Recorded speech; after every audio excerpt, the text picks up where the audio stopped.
हे बघा, तुम्ही मला जी रिक्वायरमेंट दिली होती ती सगळं अवेलेबल केलंय मी. 100 सांगितले होते, 100 ज्युनियर बोलवलेत मी. आता ऐन वेळी म्हणताय की आणखी 100 हवे. कसं होईल मॅनेज? मला प्रोड्युसरला उत्तरं द्यायची असतात. आणि असा काय जगावेला शॉट घेणारा तुमचा डिरेक्टर? हिरो तिकडून चालत येतो, लोक त्याच्या नावाने ओळखतात. एवढंच आहे ना? 100 बस झाले.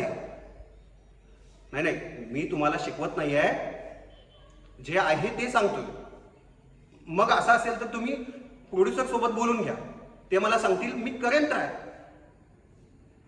मी ट्राय करेन, कन्फर्म नाही सांगत. ऐन वेळी कसं होणार मॅनेज? मी करेन मॅनेज. हिचं नका ऐकू. अरे मोहिनी, तू क्यों पड़ गई इसमें? जान दे, छोड़ ना.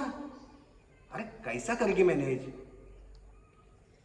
अरे नाही होऊ शकत बाबा.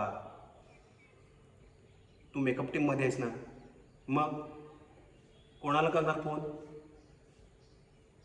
ऐक ना डिअर, नको ना यामध्ये पडू. बघ, वेळेवर ज्युनियर्स नाही आले ना तर सगळं बिल तुझ्या आणि माझ्यावर फाटेल. जाऊ ते, सोड. तुम्ही सगळ्यांशी बोलून घ्या, तोपर्यंत आम्ही बघतो काय मॅनेज होतंय का. हे मोहिनी, खरंच मॅनेज होईल ना? हे बघ, वेळेवर ज्युनियर्स जर नाही आले तर तुझाही जॉब जाईल आणि माझाही.